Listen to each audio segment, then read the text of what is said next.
दोषा विघाते गर्विण्या यो यो भागः प्रपीड्यते स स भागः शिरोस्तस्य गर्वस्थस्य प्रपीडते। सभी मित्रों को राधे राधे। मित्रों, आज पुनः आपके बीच में एक नया विषय। अभी हम बात कर रहे हैं आजकल 16 संस्कारों पे, जो हमारे सनातनी परंपरा में 16 संस्कार होते हैं, उन्हीं संस्कारों पे हम बात कर रहे हैं। अभी पीछे का जो हमने वीडियो बनाया, वो वीडियो बनाया था हमने पहले गर्भाधान संस्कार पर, क्योंकि पहला संस्कार है गर्भाधान। सही रूप में किया हुआ गर्भाधान बहुत सुंदर संतान को पैदा करती है, ज्ञानी संतान को पैदा करती है। बंधुओं, हर संस्कार का एक अलग महत्व है। हमारे ऋषियों ने, हमारे ज्ञानियों ने, हमारे श्रेष्ठ जनों ने जो संस्कार बनाए हैं वो बहुत सोच समझ के बनाए हैं, इसलिए हर संस्कार का बहुत महत्व है। जैसे गर्भाधान संस्कार का महत्व हमने पीछे के वीडियो में जाना, ऐसे ही आज जो हम संस्कार जानने वाले हैं, इस संस्कार का नाम है पुंसवन संस्कार, पुंसवन। और ये दूसरा संस्कार है। बंधुओं, जानने लायक बात ये होती है, पुंसवन संस्कार गर्भस्थ शिशु की रक्षा के लिए किया जाता है। जो गर्भ में बालक है उसकी रक्षा के लिए ये पुंसवन संस्कार किया जाता है। और बंधुओं, ये पुंसवन संस्कार तीसरे महीने में किया जाता है। पुष्य नक्षत्र जब आता है उस समय में, पुष्य नक्षत्र में तीसरे महीने में ये संस्कार किया जाता है। तीसरे महीने में क्यों? दूसरे महीने में भी कर सकते हैं, लेकिन 2 महीने होने के बाद गर्भ पुष्ट हो जाता है कि भाई अब गर्भ है। कभी कभी गलती से भी स्त्री का मासिक रुक जाता है, तो 2 महीने के बाद तो रुकेगा नहीं, इसलिए गर्भ की वहाँ पुष्टि हो जाती है। इसलिए तीसरे महीने में जब पुष्य नक्षत्र आता है उस समय में इस संस्कार को किया जाता है। दूसरा बंधुओं, इस संस्कार में अधिक मास, मलमास या तारा लगना, इन सब चीज़ों का विचार इस संस्कार में नहीं किया जाता है। तीसरे महीने होने पर पुष्य नक्षत्र आए उसी समय योग्य ब्राह्मण के द्वारा ये संस्कार किया जाता है।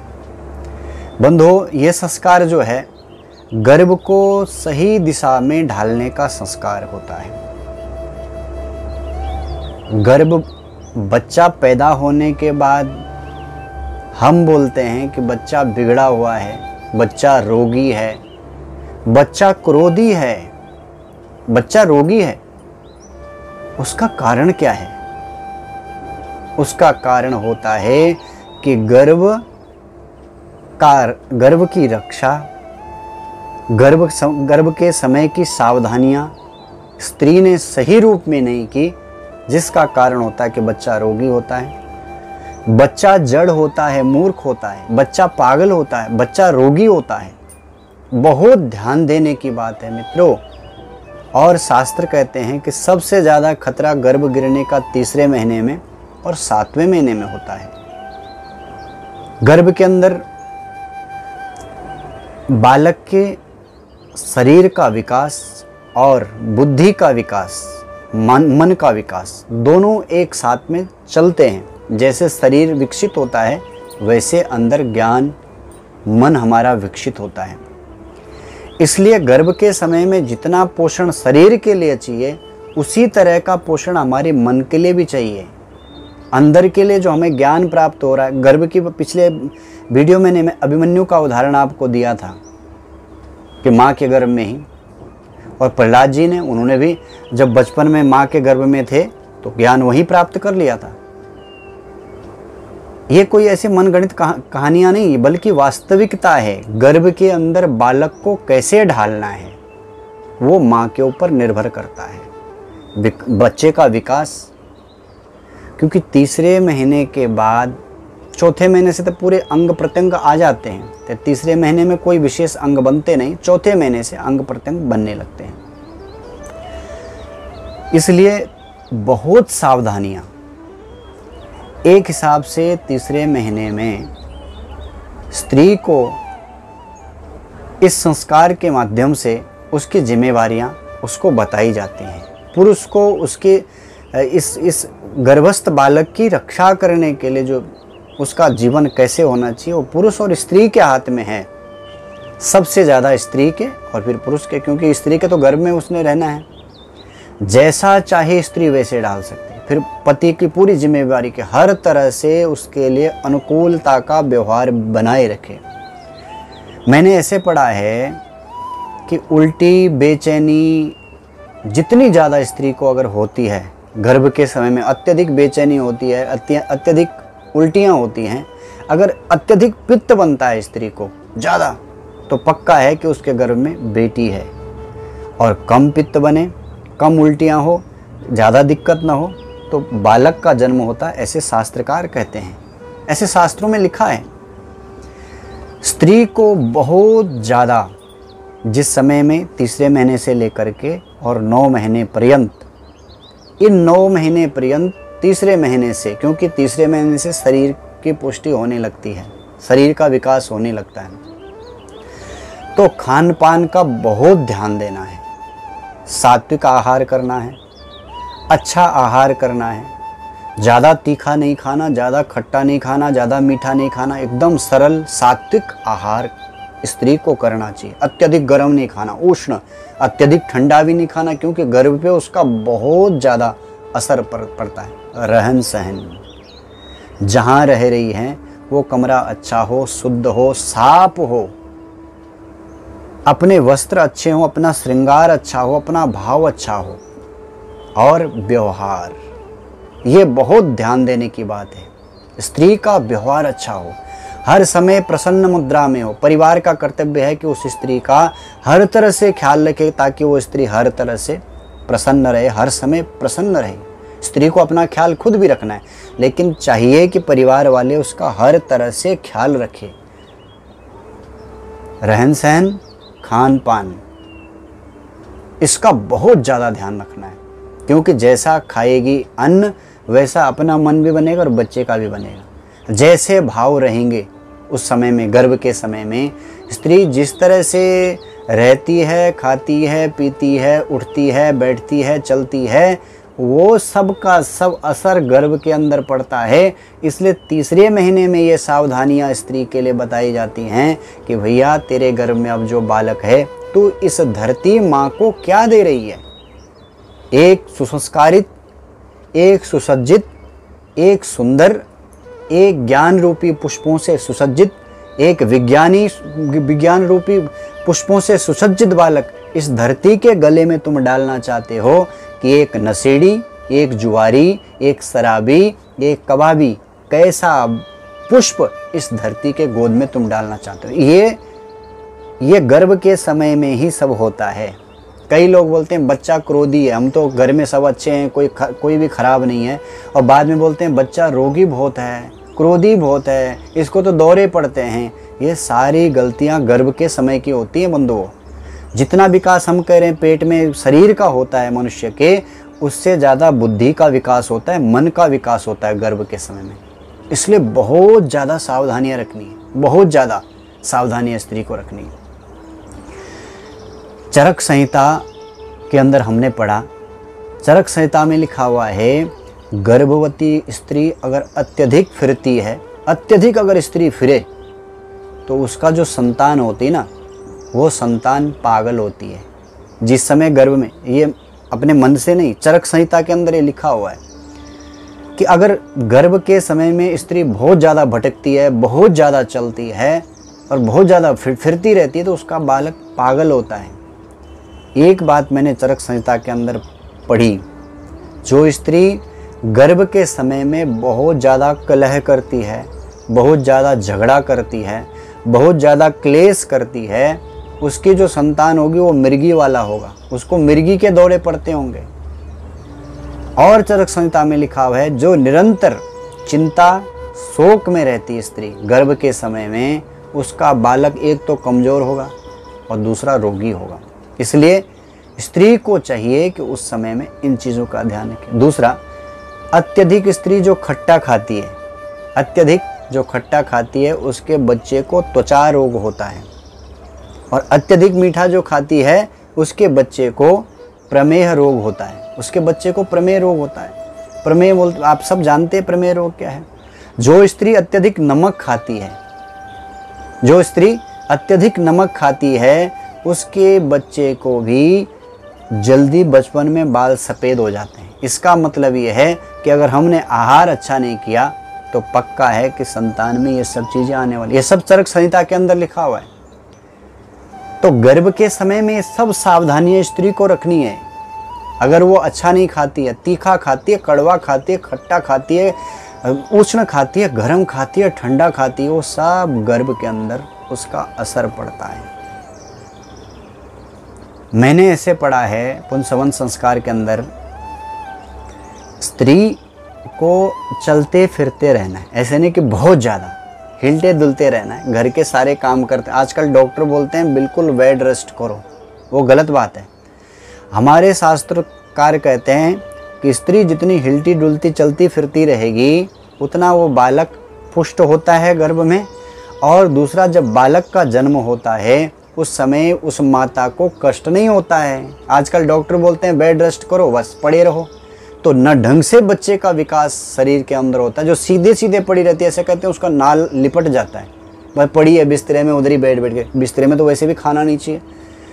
तो उस समय में काम करते रहे। पहले चक्की चलाती थी तो ऐसा लिखा है कि जो स्त्रियां चक्की चलाती थी उनको बच्चा होते हुए पता भी नहीं चलता था। ऐसे गाँव में हमने कई देखा, चलते चलते बच्चे हो जाते थे। दूसरा, स्त्री को गर्भ के समय में प्रसन्न रहना है, हर तरह से प्रसन्न रहना है। ये पुंसवन संस्कार की बातें हम जान रहे हैं, क्योंकि गर्भ में बालक आ गया, उसका विकास हो रहा है, उसका सही रूप में विकास हो, आपका बच्चा अच्छा हो, इसके लिए स्त्री को हमेशा प्रसन्न रहना चाहिए। जो स्त्री गर्भकाल 9 महीने तक प्रसन्न रहती है उसका बालक स्वस्थ, आरोग्य और प्रसन्न और सुंदर, बहुत सुंदर होगा उसका बच्चा। अच्छा आहार करें, मांसाहार तो बिल्कुल भी ना करें। दूसरा, व्यवहार अच्छा करें, व्यवहार बहुत सुंदर करें। खाएं पिएं तो अच्छी चीज़ों को खाएं, गलत चीज़ों को ना खाएं, क्योंकि आहार शुद्धो सत्व शुद्धि, ऐसे शास्त्र में लिखा हुआ है। जैसे आहार होगा उसी तरह से बालक बनेगा। इसलिए स्त्री को कभी भी मांसाहार नहीं करना, बिल्कुल शाकाहार माँ को लेना चाहिए। पुंसवन संस्कार के अंदर वर्णन आता है कि माँ की हर बात का गर्भ पे असर पड़ता है। जैसी माँ सोचती है उसी तरह से घटित गर्भ के अंदर होता है। जैसे विचार करती है, जिस तरह का चिंतन करती है। अभी देखो, क्रोध में रहेगी तो बच्चा क्रोधी होगा। आजकल बोलते हैं ना कि बच्चा क्रोधी है, झगड़ालू है, तो यह तो गर्भ के समय में बहुत सारे झगड़े में माँ का जीवन बीता है, या अत्यधिक क्रोध में बीता है।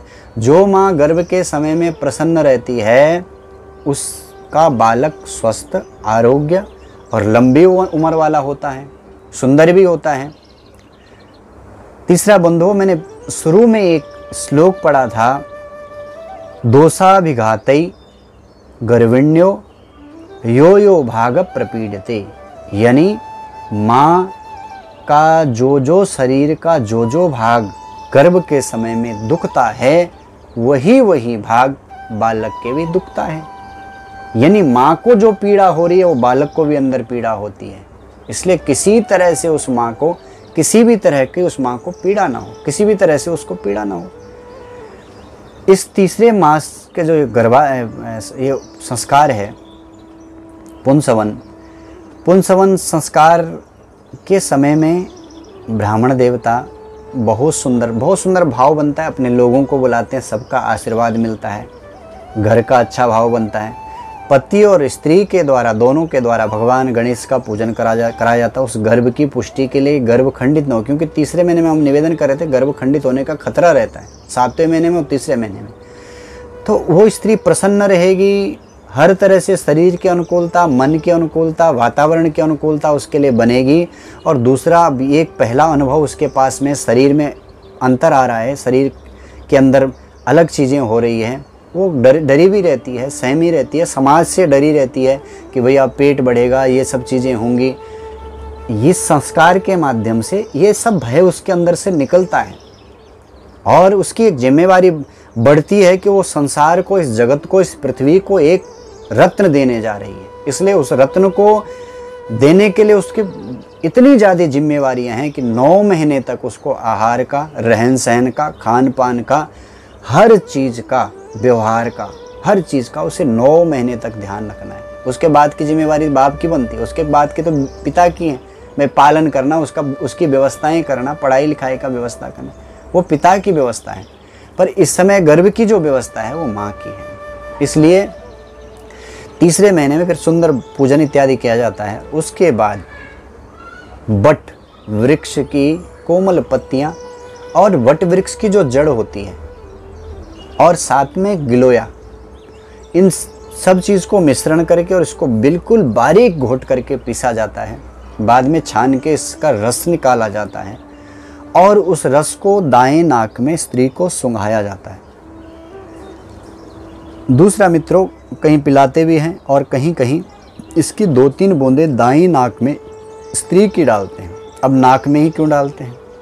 इसलिए डालते हैं कि नाक का सीधा बुद्धि के, राइट नोस्ट्रल का हमारे सीधा बुद्धि के साथ संबंध, ऐसा बताते हैं। इसलिए डायरेक्ट वो बुद्धि पे जाता है।